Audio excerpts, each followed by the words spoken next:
Este es un mensaje del pastor John MacArthur, traducido y predicado en español para el mundo de habla hispana.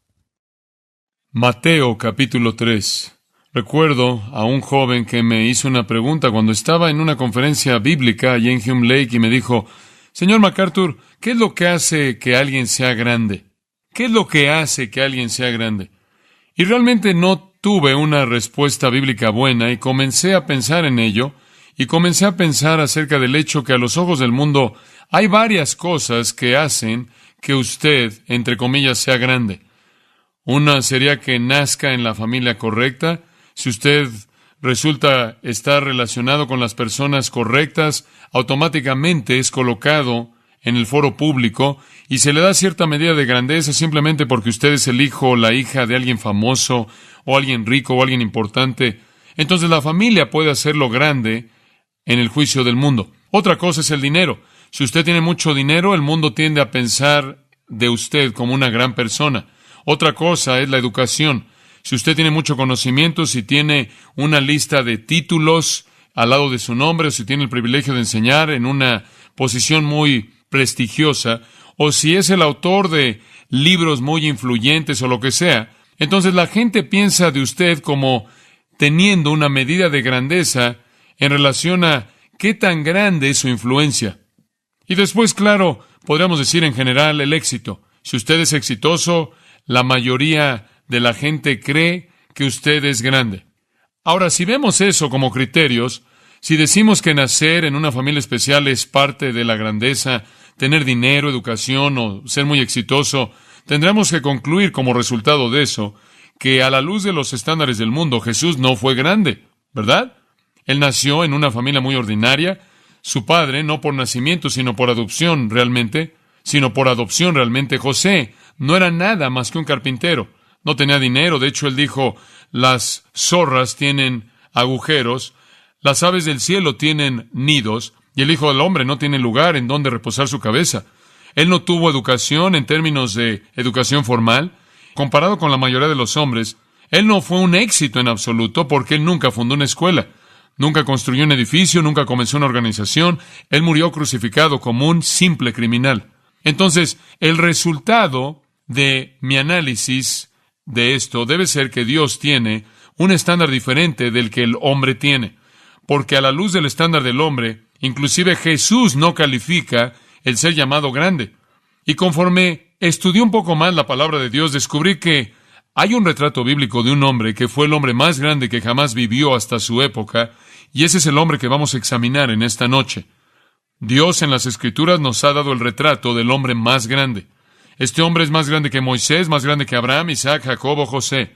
Este hombre es más grande que David, más grande que Salomón, más grande que Isaías, Jeremías, Ezequiel o Daniel, más grande que Elías o Eliseo, más grande que cualquiera de los reyes en la historia de Israel, incluyendo a hombres tan grandes y piadosos como Ezequías y Josías.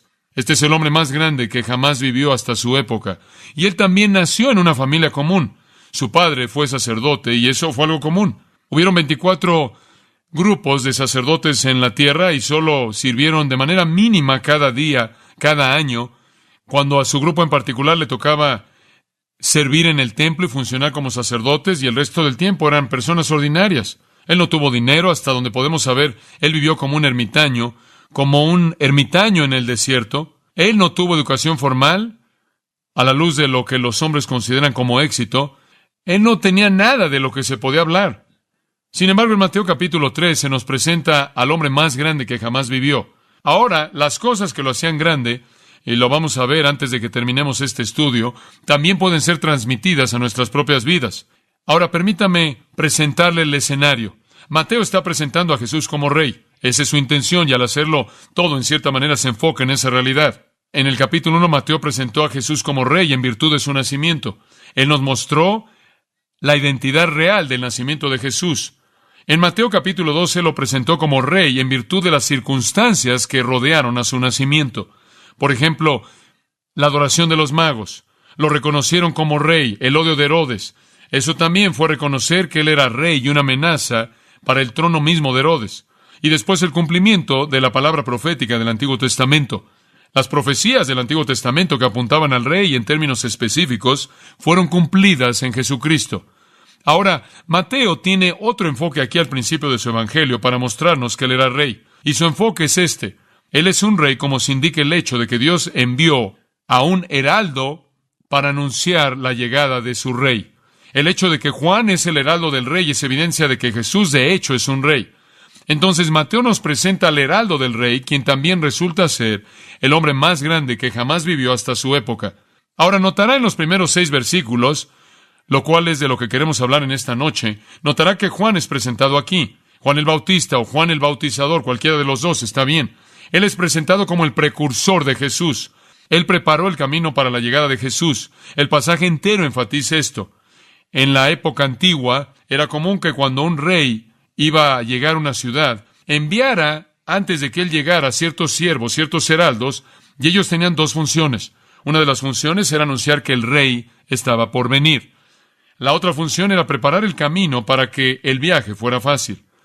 Entonces, normalmente el heraldo se adelantaba con la idea de anunciar la llegada del rey, y también llegaba junto con una escolta de siervos que iban a preparar el camino. Y debido a que los caminos en esa época estaban sujetos a todo tipo de hoyos, agujeros, peligros y lugares que eran peligrosos y demás, esto era muy importante para que el rey no se retrasara, para que el rey no se lastimara conforme viajaba, porque algo quizás no había sido previsto.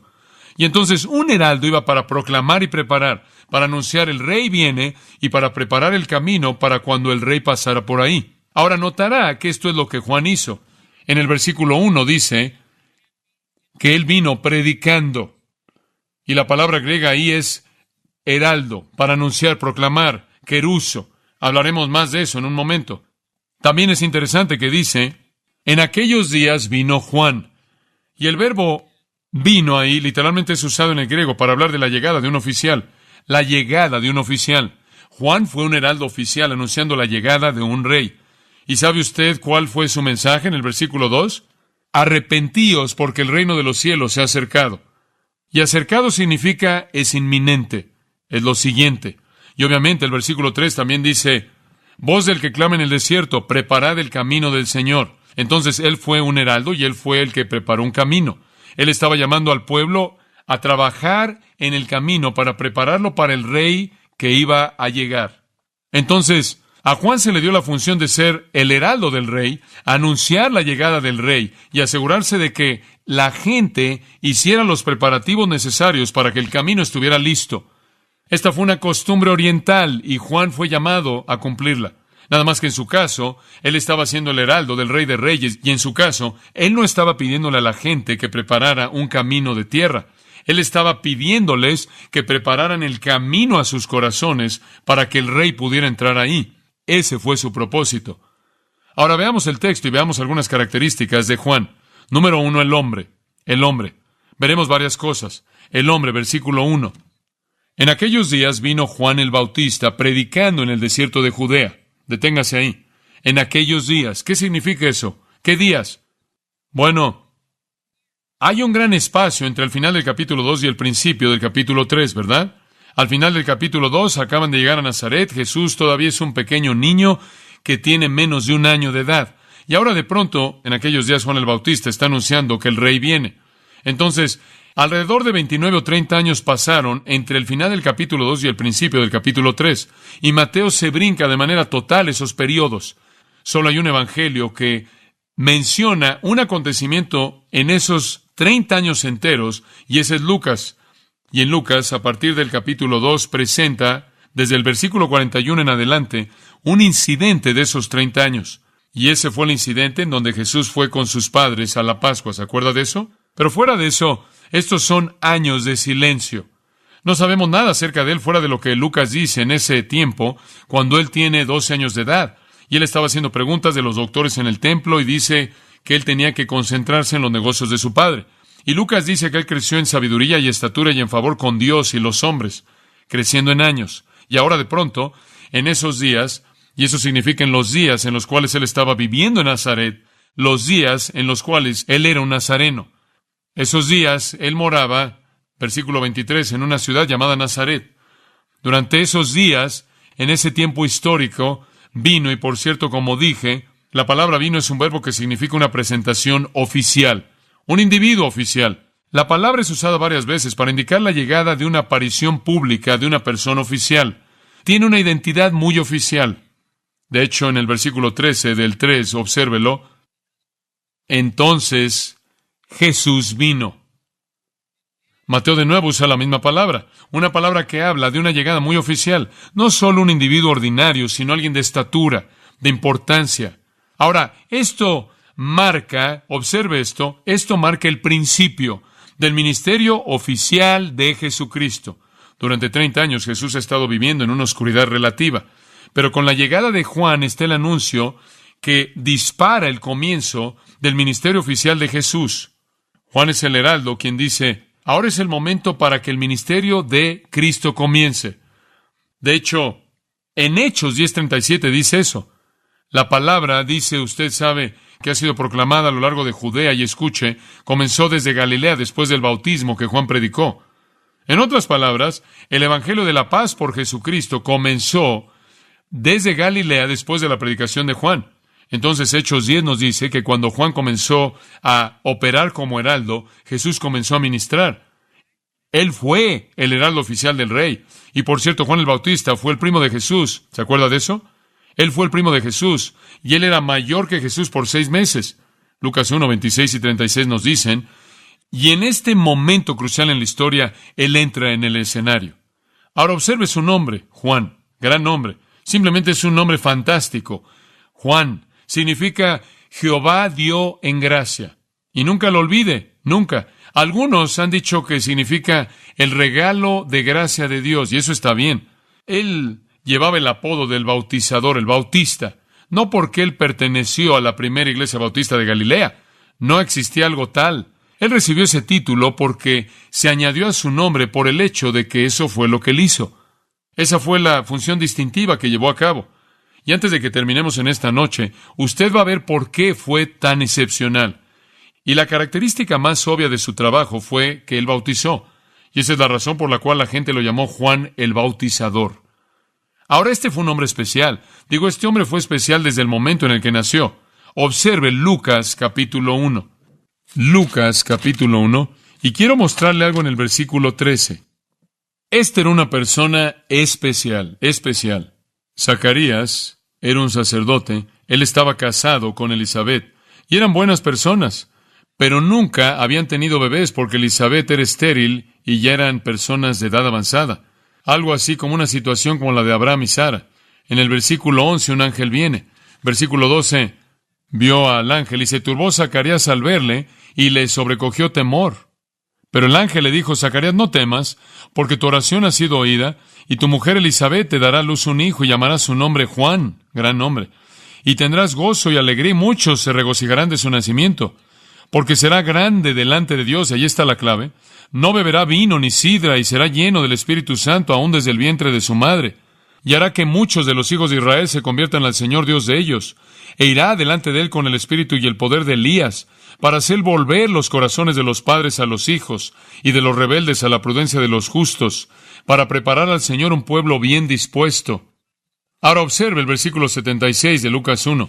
Y Zacarías, observando esa preciosa vida pequeña, dice, y tú, niño, profeta del Altísimo serás llamado, porque irás delante de la presencia del Señor para preparar sus caminos, para dar conocimiento de salvación a su pueblo, para perdón de sus pecados, por la entrañable misericordia de nuestro Dios, con que nos visitó desde lo alto la aurora, para dar luz a los que habitan en tinieblas y en sombra de muerte, para encaminar nuestros pies por camino de paz. Y el niño crecía y se fortalecía en espíritu, y estuvo en lugares desiertos hasta el día de su manifestación a Israel. ¡Qué niño tan excepcional! Lleno del Espíritu desde el vientre de su madre, grande delante del Señor, convirtiendo a muchos a la justicia, viviendo su vida entera en el desierto hasta que el momento correcto llegara, cuando él iba a salir a la luz pública y mostrarse al pueblo y ser un heraldo de la llegada del Rey. Este fue un niño excepcional. De hecho, escuche esto, Mateo 11:11 dice, simplemente escúchelo, lo veremos más adelante. Mateo 11:11 dice os digo que entre los que nacen de mujer, eso es toda persona, entre los que nacen de mujer, no se ha levantado uno mayor que Juan el Bautista. Esas son las palabras de Jesús. Mateo 11:11. El hombre más grande que jamás vivió hasta su época. Y quiero decirle que es apropiado que el gran Rey de Reyes tuviera un hombre como ese como su heraldo, ¿no es cierto? El hombre más grande que jamás vivió. Ahora este gran hombre es el tema de este capítulo, y otra manera en la que Mateo enfatiza que Jesús es el Rey. Escuche, si el hombre más grande que jamás vivió es simplemente el heraldo del Rey, entonces el Rey debe ser más grande que el hombre más grande que jamás vivió, ¿verdad? Juan conocía su tarea también. No hay duda de que a lo largo de su vida entera él supo cuál fue su función. En el Evangelio de Juan, escrito por el apóstol Juan, no Juan el Bautista, en Juan 1:19, y este es el testimonio de Juan. Ahora aquí está hablando de Juan el Bautista. Cuando los judíos enviaron sacerdotes y levitas desde Jerusalén y dijeron, ¿quién eres?, le preguntaron, y él confesó y no negó, pero confesó, yo no soy el Cristo. Y ellos dijeron, ¿qué entonces? ¿Eres tú Elías? Y él dijo, no soy. ¿Eres tú ese profeta? Y él respondió, no. Y ellos le dijeron, ¿quién eres? Y él dijo, voz del que clama en el desierto, preparad el camino del Señor, como dijo el profeta Isaías. Él sabía quién era. Nunca hubo una duda. Sus padres lo supieron. Ellos se lo dijeron desde el momento en el que fue un niño. Y él salió al desierto y él se quedó ahí. Y escuche, el pueblo judío sabía que el Mesías tendría un precursor. Ellos sabían que el Mesías tendría un heraldo. Ellos sabían que alguien iba a venir y anunciar que el Mesías vendría. ¿Y saben ustedes quién pensaban que sería? Ellos pensaban que sería ¿qué profeta? Elías. De hecho, ¿quieres saber algo interesante? En toda ceremonia de la Pascua, toda ceremonia judía de la Pascua ortodoxa, hay una copa en la mesa reservada para el profeta Elías. Y en la circuncisión de un niño, la circuncisión de un niño judío, se coloca una silla para Elías, esperando que, si Elías llegara, se podría sentar en la silla o beber de la copa, y eso sería una señal de que el rey estaba llegando. Ahora, lo que ellos no vieron es que Juan, de hecho, no era Elías. Escuche esto. Juan era el cumplimiento de la profecía de que Elías vendría. Él era el Elías del Nuevo Testamento. Allá atrás en Malaquías, usted tiene que saber esto. Ahí de regreso en Malaquías, escuche, he aquí, viendo hacia adelante, la última palabra del Antiguo Testamento. Esto es todo. Aquí está, la última declaración del Antiguo Testamento entero. He aquí yo os envío el profeta Elías, antes que venga el día de Jehová grande y terrible. Él hará volver el corazón de los padres hacia los hijos, y el corazón de los hijos hacia los padres, no sea que yo venga y hiera la tierra con maldición. En otras palabras, el profeta Malaquías dijo, el Antiguo Testamento termina con esto, el siguiente hombre en la escena será Elías, y va a prepararlos para la venida del rey. Esa es la última palabra en el Antiguo Testamento. La siguiente persona es Elías, y él los preparará para el rey venidero. Él convertirá el corazón de los padres a los hijos, etcétera, etcétera. Dice usted, ¿cómo sabes que Juan cumplió esto? Lucas 1:17, se los acabo de leer. Él irá antes de él en el espíritu y poder de Elías para convertir los corazones de los padres a los hijos. En otras palabras, ahí está Malaquías 4:5 citado otra vez. Y el Elías a quien se refiere no es ningún otro que Juan el Bautista. Él es el Elías. Ahora observe Mateo 17:10 y permítame enseñarle otra cosa que realmente va a solidificar esto en su mente. Mateo 17:10. La gente sabía que este precursor iba a venir y pensaron que sería Elías porque ellos conocían la última parte de Malaquías. Versículo 10, sus discípulos le preguntaron a Jesús, ¿por qué pues dicen los escribas que es necesario que Elías venga primero? Respondiendo Jesús les dijo, a la verdad Elías viene primero y restaurará todas las cosas. En otras palabras, Elías va a preparar todo para el reino. Mas os digo, observe esto, que Elías ya vino. Como puede ver, Juan era el cumplimiento. Y no le conocieron, sino que hicieron con él todo lo que quisieron. Así también el Hijo del Hombre padecerá de ellos. Entonces los discípulos comprendieron que les había hablado. ¿De quién? De Juan el Bautista. Como puede ver, él fue el cumplimiento de eso. Él no fue Elías, pero él vino en el espíritu y poder de Elías y cumplió la intención de la profecía. Pero ¿sabe una cosa? Algo más tiene que ser añadido. Allá atrás en Mateo 11, y él fue ese Elías hasta que lo rechazaron. Ahora observe esto. Mateo 11:12. Mateo 11:12. Desde los días de Juan el Bautista hasta ahora, el reino de los cielos sufre violencia y los violentos lo arrebatan. Porque todos los profetas y la ley profetizaron hasta Juan. Y si queréis recibirlo, implícito, él es aquel Elías que había de venir.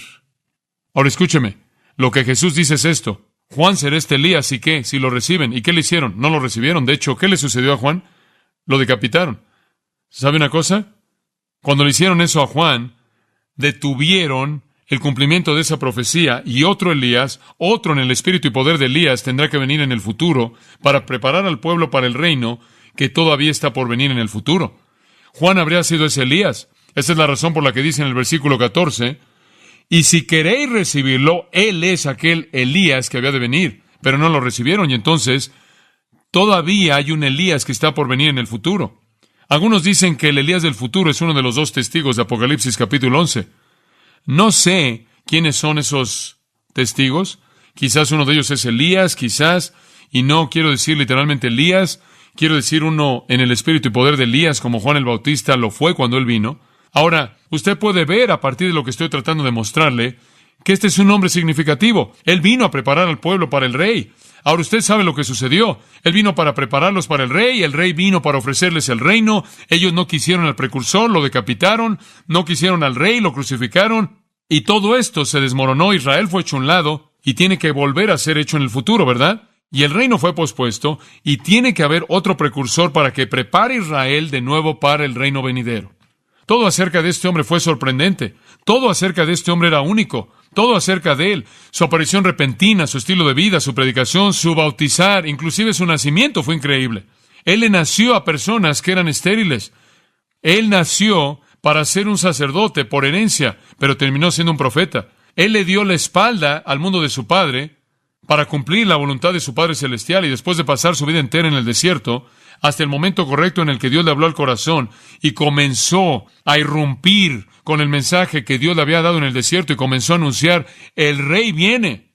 Usted habría pensado, si yo lo hubiera estado planeando, yo habría dicho: mira, si este hombre es el precursor del Mesías, vamos a meterlo en las ciudades grandes, vamos a meterlo ahí en las azoteas, vamos a llevarlo ahí para que grite a donde está la gente.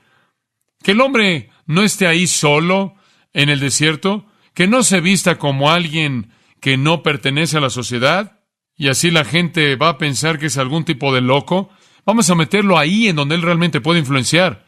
Pero no es la manera en la que Dios lo hizo. Él pasó su vida entera allá afuera, en un lugar que Dios le dio, un lugar que era el desierto de Judea. Y le puedo contar algo del desierto de Judea. He estado ahí algunas veces.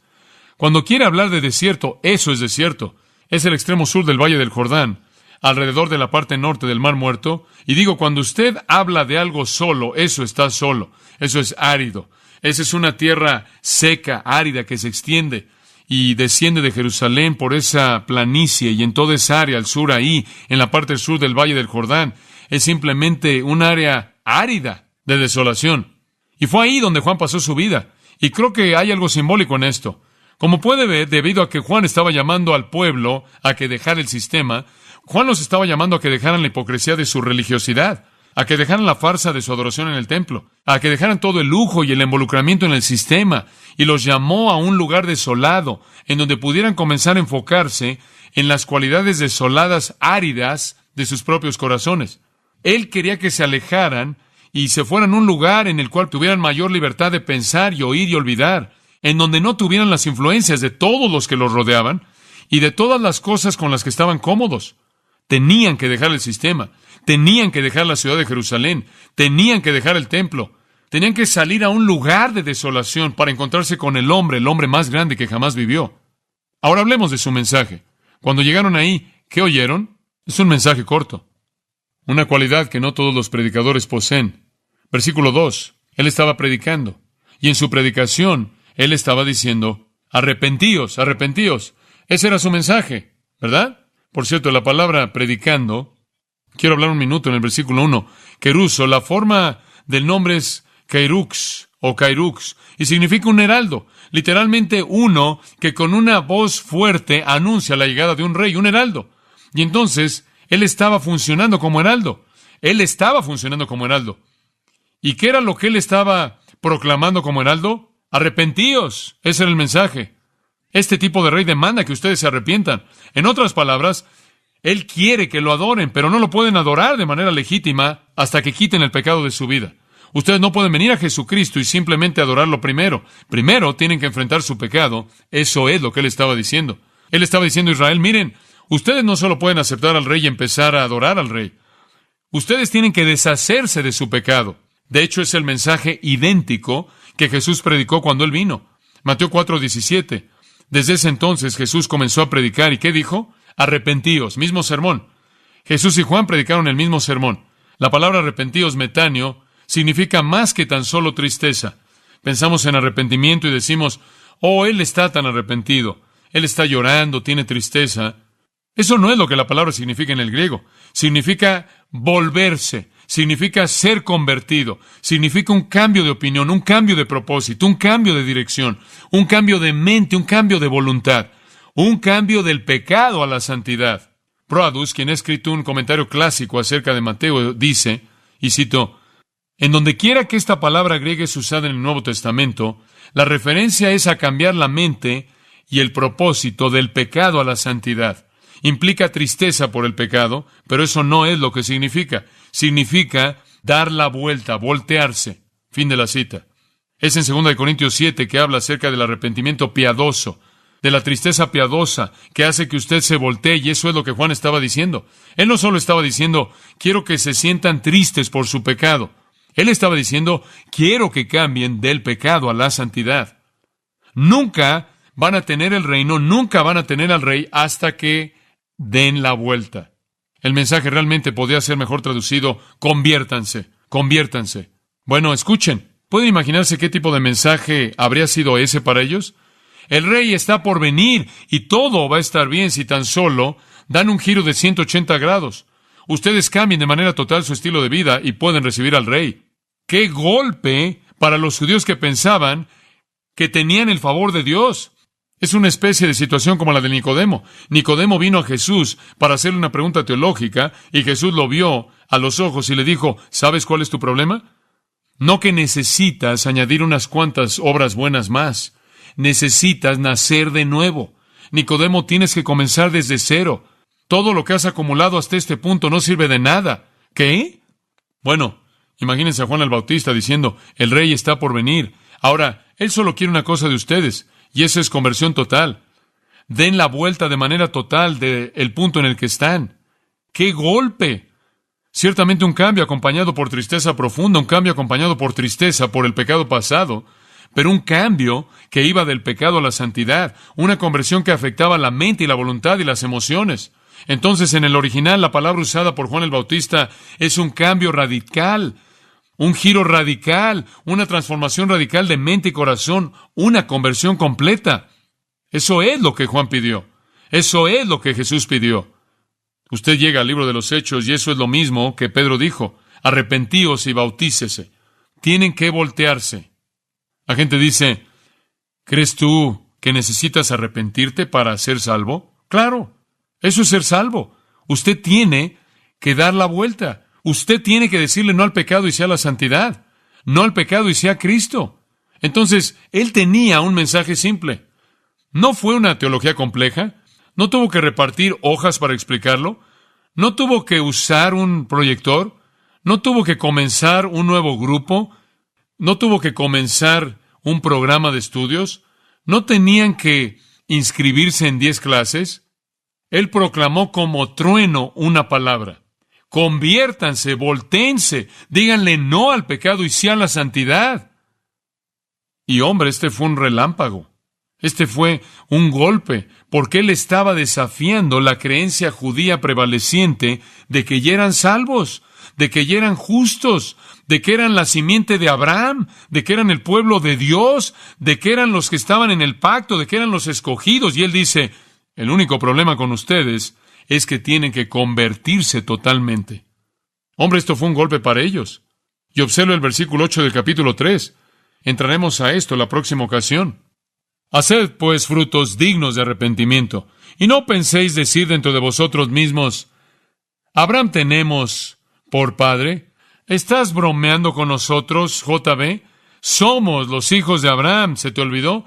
¿Se te ha olvidado que somos los hijos de Abraham? ¿Se te ha olvidado que somos los hijos de la promesa, los hijos del pacto? ¿Qué es esto de convertirse? Juan dice, escuchen, Dios puede tomar rocas y hacer hijos de Abraham. Eso no es difícil. Y ya también el hacha está puesta a la raíz de los árboles. Por tanto, todo árbol que no da buen fruto es cortado y echado en el fuego. Juan dice, no me importa lo que ustedes digan de su legado. Si Dios quisiera hijos de Abraham, Él podría hacerlos a partir de las piedras. Y eso es lo que realmente va a suceder si Dios va a venir en juicio. Y si Dios los ve y no ve fruto de arrepentimiento, el hacha va a caer en la raíz del árbol. Digo, esto es algo fuerte. Realmente les está pegando en donde les duele. Entonces el mensaje era claro. No importaba que eran hijos de Abraham. No importaba que se les había dado las promesas y los pactos. No importaba que estaban en la tierra que Dios le había dado a su pueblo. No importaba porque eran pecaminosos y necesitaban volverse. De hecho, ¿sabe usted lo que está diciendo? Ustedes están en la misma condición que cualquier gentil. Ustedes no tienen derecho de entrar al reino hasta que se conviertan, hasta que se vuelvan del pecado a la santidad. Conversión personal. Entonces el hombre y el mensaje. En tercer lugar, el motivo.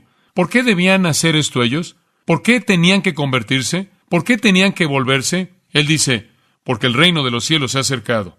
¿La razón? El reino de los cielos se ha acercado. El reinado mesiánico que habían esperado por tanto tiempo estaba cerca, y el pueblo tenía que prepararse. Si iban a recibir al rey y si iban a estar en su reino, tenían que estar listos. Y en este punto, no estaban listos. Ahora imagínense. Han pasado 400 años desde que oyeron a un profeta hablarles. Una larga sucesión de profetas llenó su historia. Y después, al final del Antiguo Testamento, de la época del Antiguo Testamento, Dios guardó silencio. Después de Malaquías, 400 años de silencio. Dios no rompió el silencio. Hubo una época en la que no hubo voz, ni nadie que respondiera, y ahora de pronto el silencio es despedazado. Y creen que el silencio va a ser despedazado con, aquí está el rey, hosana, gozo, felicidad, vamos todos a entrar al reino. Pero algo está mal, porque su silencio es despedazado por este profeta viviente que está proclamando como heraldo la venida del rey. Pero él no tiene un mensaje de gozo, y él no tiene un mensaje de paz, y él no tiene un mensaje de consuelo, él tiene un mensaje de ira ardiente y juicio, y él dice, Él los va a bautizar con fuego al final del versículo 11 y en el versículo 12. Su aventador está en su mano y limpiará su era y recogerá su trigo en el granero y quemará la paja en fuego que nunca se apagará. Digo, este es un mensaje fuerte. El mensaje era inaceptable. No es sorprendente que decapitaron al hombre. Deberían haber sido buenas noticias acerca del rey y del reino, pero ellos tenían que escuchar las noticias malas primero. Las noticias malas era que no estaban listos, porque eran pecaminosos y tenían que convertirse. Significaba, como puede ver, que los hijos de Abraham, los hijos del pacto, los hijos de la promesa, circuncidados, el pueblo del rey, no tenía derecho en absoluto de entrar al reino. Esto es un shock. No tenían derecho. No tenían más derecho que un gentil. Y como puede ver usted, para el judío, él pensaba que, hombre, la salvación era para él y solo para él. Y unos cuantos prosélitos que la recibían, entraban. Y después, cuando el Mesías vino, él simplemente mataría a todos los gentiles y todos los judíos iban a entrar en un vals al reino. ¿Juan rompió con las creencias tradicionales? Creo que una de las razones por las que Dios lo mantuvo en el desierto durante 30 años fue para que no se enredara con la teología mala que existía en su época. El hombre era tan puro y su mente estaba tan limpia de basura porque Dios le había dado su mensaje. Y no estaba enredado de estas cosas, y entonces él vino predicando, el reino de los cielos se ha acercado. Si van a ser parte de él, deben convertirse. Y Dios, en un sentido, esta podría ser una buena manera de verlo, debido al pecado de Israel, había excomunicado a la nación entera del reino, y ahora él los volvería a introducir al reino, uno a la vez, en base a la conversión personal. Todos venían desde afuera. Ahora, necesitamos explicar eso por un momento, el reino de los cielos. ¿Qué es el reino de los cielos? ¿Qué quiere decir Juan con esto? Bueno, básicamente es un concepto del Antiguo Testamento.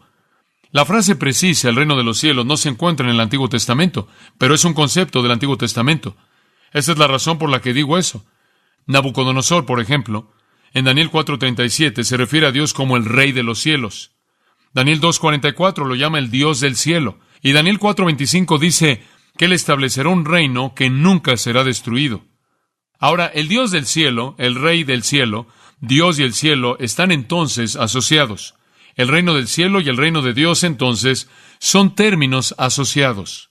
Ahora, Mateo usa el término reino de los cielos 32 veces, y él es el único escritor de los evangelios que lo usa. Marcos no lo usa, Lucas no lo usa, Juan no lo usa. Usan el reino de Dios.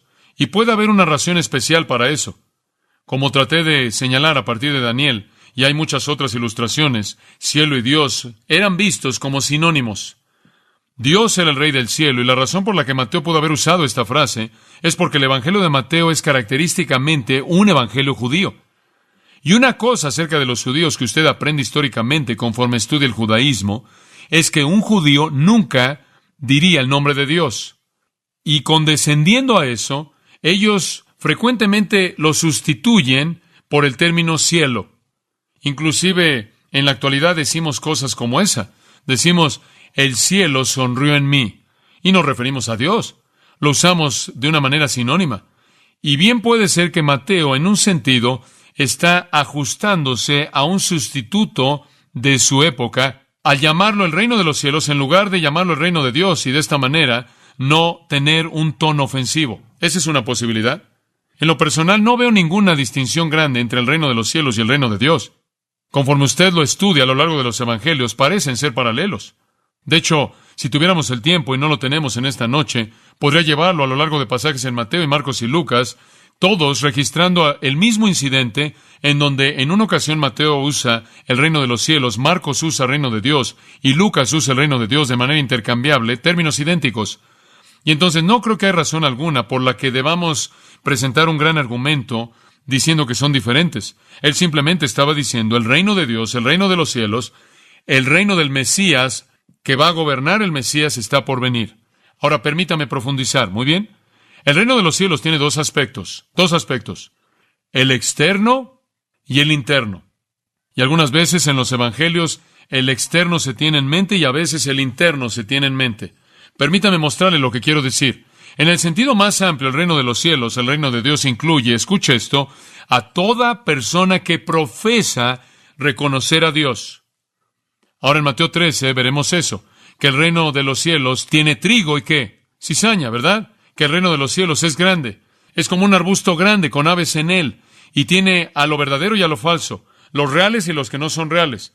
Entonces, en el sentido externo, el reino de los cielos es toda persona que profesa, pero en el sentido interno, solo los que realmente son regenerados, solo las personas que realmente han sido regeneradas, han nacido de nuevo, que son genuinamente salvas, y en algunos pasajes, lo interno es lo que se tiene en mente, y en algunos lo externo.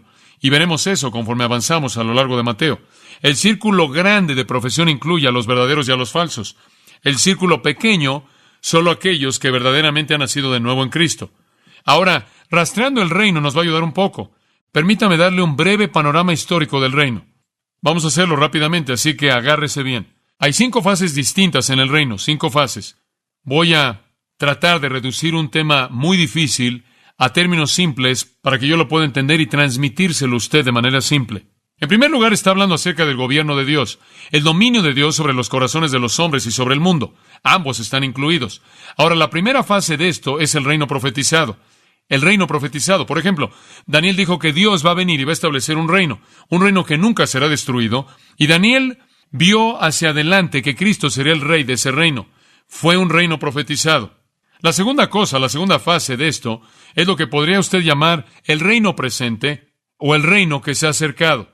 Y ese fue el reino descrito por Juan el Bautista. Él estaba diciendo, el gobierno profetizado de Dios ahora es inminente.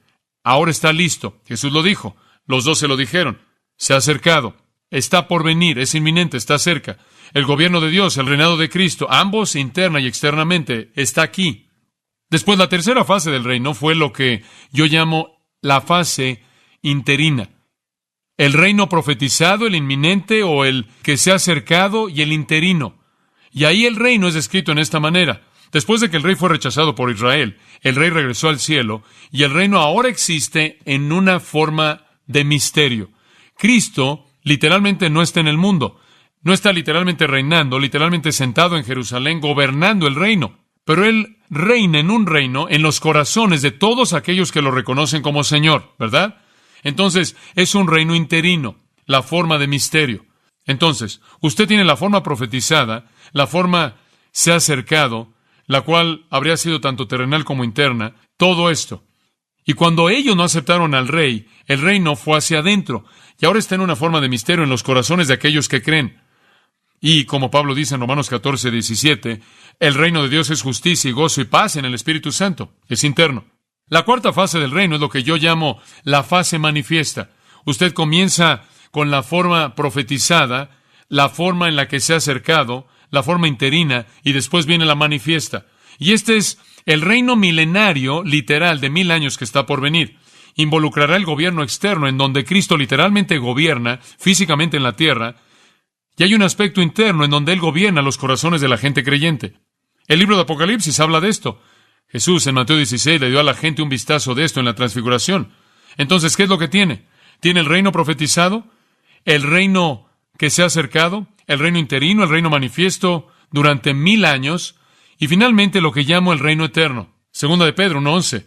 Pedro lo llama el reino eterno de nuestro Señor y Salvador Jesucristo. Esa es la fase final, la quinta. Ahora, eso es generalmente el flujo del reino. El Antiguo Testamento profetizó un reino que será externo, en donde ellos literalmente estarán en la tierra, y la tierra será el lugar del reino, y la tierra será gobernada por el rey, y también será interno. Los corazones de la gente creyente se sometería a ese reino. Y Juan y Jesús y los 12 dijeron, se ha acercado, pero fue rechazado. Y entonces, un reino interino, interno, que ha adoptado una forma que ahora llamamos la época del misterio. Pero un día, el reino será manifestado interna y externamente, y después ese reino milenario de 1000 años existirá, y al final de eso un reino eterno. Entonces Juan estaba hablando de la fase de acercamiento, la que se había acercado. Ahora escúchame. Si ellos hubieran recibido a Juan y hubieran recibido a Cristo, nunca habría habido la forma interina. ¿Entiende eso? Nunca habría existido la época de misterio de la iglesia. Ellos habrían entrado al reino manifiesto de 1000 años. De ahí al reino eterno. Y Juan habría sido el Elías y todo habría sido cumplido. Pero cuando ellos mataron al precursor y mataron al rey, todo se pospuso y se volvió futuro. Y mientras tanto, el reino en forma de misterio mora en los corazones de la gente creyente. Y quizás Cristo no esté reinando en el mundo, pero Él está reinando en mi corazón, ¿verdad? Y en su corazón. Entonces Juan estaba llamando a la nación a que le dieran la espalda al pecado, a que se convirtiesen, a que se prepararan para el reino, porque el reino estaba por venir. La tragedia de esto es que no oyeron su mensaje, no escucharon, nunca recibieron el reino, y esa generación entera murió sin el rey, murió sin el reino y fueron al infierno. Entonces el hombre, el mensaje y el motivo. En cuarto lugar, la misión. Dicho de una manera simple, y ya lo hemos visto, él fue llamado a ser el heraldo de Cristo. Pero la misión fue presentada mucho antes por los profetas del Antiguo Testamento. Observe el versículo 3. Pues este es aquel de quien habló el profeta Isaías cuando dijo, voz del que clama en el desierto, preparad el camino del Señor, enderezad sus sendas. Él cumplió Isaías 40, versículo 3. Él es de quien hablaron los profetas. Él es el que iba a venir y preparar las cosas, y él estaba preparando un camino. No un camino de tierra, sino un camino para entrar a los corazones de la gente creyente. Él era la voz del que clama en el desierto. Oh, ese es un pasaje grandioso. Isaías 40, como puede ver, nos habla del precursor en el 40, versículo 3. Pero en los versículos que vienen después nos dice por qué los estaba preparando. Escuche el capítulo 40, versículo 1. Consolaos, consolaos, pueblo mío, dice vuestro Dios. Y no puede usted saber lo emocionante que eso era en el capítulo 40, porque ellos acaban de escuchar 39 capítulos llenos de juicio, y hombre, aquí viene este consuelo. Hablad al corazón de Jerusalén, decidle a voces que su tiempo es ya cumplido, que su pecado es perdonado, que doble ha recibido de la mano de Jehová por todos sus pecados. Ya se acabó eso, y ahora viene la voz del que clama en el desierto, preparad el camino a Jehová. Enderezad calzada en la soledad a nuestro Dios. ¿Por qué? Porque el reino está por venir, y él lo describe de esta manera. Todo valle será alzado, y bájese todo monte y collado, y lo torcido se enderece, y lo áspero se allane, y se manifestará la gloria de Jehová, y toda carne juntamente lo verá, porque la boca de Jehová ha hablado. Uno de mis pasajes favoritos del Mesías, tomado de ese texto maravilloso. Como puede ver, Juan estaba predicando para preparar al pueblo para el reino. E Isaías describió el reino en el 4 y el 5. Él estaba cumpliendo la palabra profética de Isaías. Voz del que clama en el desierto, preparad el camino del Señor, enderezad sus sendas, preparen un camino a su corazón al volverse de su pecado. Entonces su misión era preparación, convicción profunda. Él quería traer a Israel una convicción profunda para que confesaran que eran pecadores, pobres, miserables, condenados. Él fue un predicador de juicio diseñado por Dios desde atrás en el libro de Isaías para confrontar a una nación malvada, impía, y hacer que estuvieran listos y prepararlos para la llegada del Rey. Entonces Él cumplió la profecía. Otra nota de Mateo para ayudarnos a ver a Jesús, que Jesús es el Rey. Inclusive su heraldo es un cumplimiento de la profecía. El hombre, el mensaje, el motivo, la misión. En quinto lugar, la manera. Y esto es interesante. La manera. La manera de su presentación fue realmente fascinante. Su estilo de vida fue tan único, versículo 4. Y Juan estaba vestido de pelo de camello, y tenía un cinto de cuero alrededor de sus lomos, y su comida era langostas y miel silvestre. Ahora, debió haber sido literalmente algo que lo convencía a uno de pecado, una experiencia estremecedora, el simplemente conocer a este hombre, porque aquí estaba un hombre que no le importaba en absoluto las cosas para las que la gente vivía. Su renuncia personal era una reprensión dolorosa para la mundanalidad y el lujo de su propio día. Su apariencia era un sermón en sí si nunca hubiera dicho una palabra. Como puede ver, el pelo de camello era muy durable, y algo tejido a partir del pelo de camello áspero habría sido duradero, habría durado por mucho tiempo. No habría sido algo que tuviera un estilo de moda, y claro que nunca se habría acercado a hacer algo que estuviera de moda. De hecho, sin duda alguna, algo despreciable. ¿Un cinto de cuero? ¿Por qué cuero? El cuero dura más. Y cuando usted está ahí viviendo en el desierto, usted necesita ese cinto para mantener ajustada esa túnica de pelo de camello. Una ilustración viva para personas que se preocupaban por la ropa fina y por ropa elegante. Una ilustración viva para personas que se preocupaban por el alimento y la bebida. Su objetivo no fue que la gente se volviera ermitaña. Su objetivo fue ayudarles a escapar de la ira venidera. Y lo que estaba en medio de ellos y la ira venidera en muchos casos era su amor por el lujo, y él vivió como una reprensión dolorosa por la manera misma en la que él se veía. Él era un hombre intimidante. De hecho, si usted ve 2 de Reyes, capítulo 1, versículo 8, verá que probablemente fue un modelo de la ropa de Elías, porque esa fue la manera en la que Elías se vistió. Dice que él era un hombre con mucho vello, y se ciñó a sí mismo con un cinto de cuero en su cintura. Juan era un hombre con mucho vello, y no sabemos cuál, en el caso de Elías, si era su propio vello o el vello del camello, pero él también tenía un cinto de cuero. Era ropa durable, funcional, decía algo. Convencía de pecado a la gente. El hombre, por su estilo de vida, era una reprensión, y después su dieta. Hombre, usted podría perder peso con esta dieta. Langostas y miel silvestre. En una ocasión oí a un predicador decir que las langostas eran un pequeño fruto muy agradable que crecía en un árbol. Claro que no. Las langostas son langostas. De acuerdo con Deuteronomio 32:13, usted podía encontrar miel debajo de las rocas en muchos lugares en donde la miel se hacía. Y la miel se podía encontrar en esa área. Y podemos entender el comer miel, pero langostas con sal, horneadas, de la forma que sea, no me llaman la atención. Levítico 11:22 indica que el Señor permitió y por implicación inclusive alentó a los israelitas a comer 4 tipos de insectos diferentes, los cuales en la actualidad llamaríamos langostas. Ellos literalmente comieron insectos. Y ¿sabe una cosa? Pensamos que eso es horrible. Los árabes en la actualidad todavía comen ese mismo tipo de langostas. Y si usted cree que eso es algo raro, usted puede ir al restaurante más elegante en Los Ángeles y todavía le van a dar a usted caracoles si se los quiere comer. Nada más que ahora los llaman escargot, pero son caracoles. Simplemente píselos y se dará cuenta. Entonces, todo mundo tiene su alimento exquisito. Lo único que no puede entender es cómo es que usted se puede llenar de eso. La dieta del hombre era muy austera. La ropa del hombre era muy austera. Como puede ver, él era una protesta viviente en contra de toda la satisfacción egoísta. ¿Se da cuenta? Él literalmente los fracturó mediante su apariencia, como también por lo que dijo.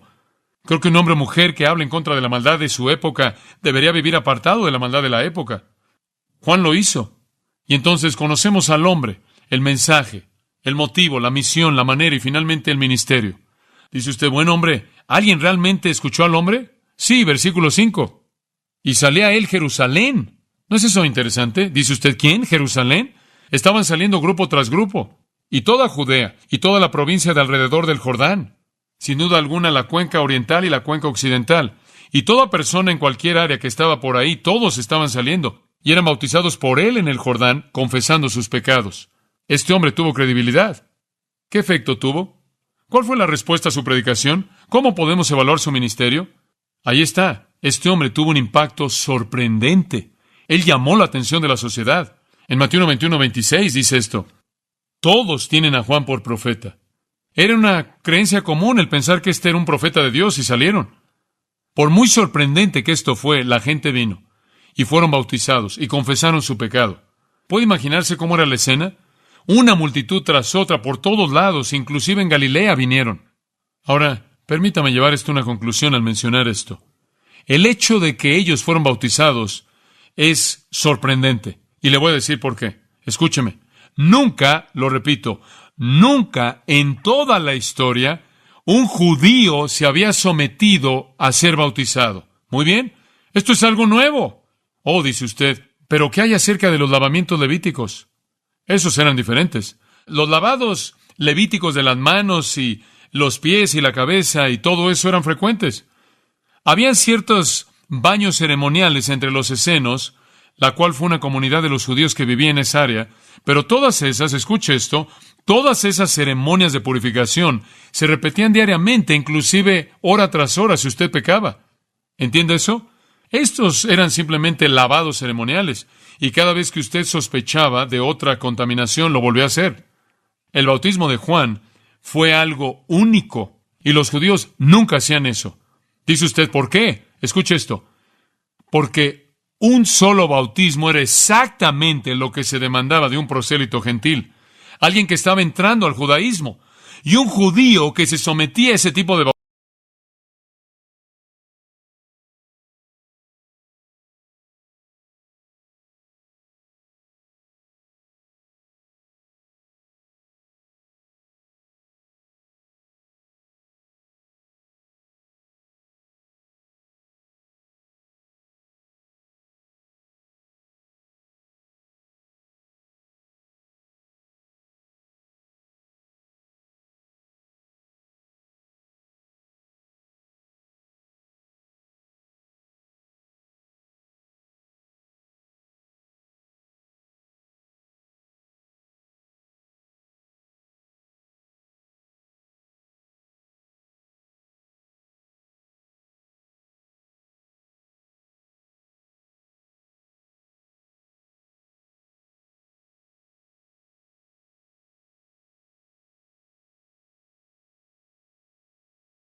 ride. Neon dreams paint the city side by side. Got my boombox thumping, hairspray in the air. Tonight's the night, baby, anything can happen, I swear.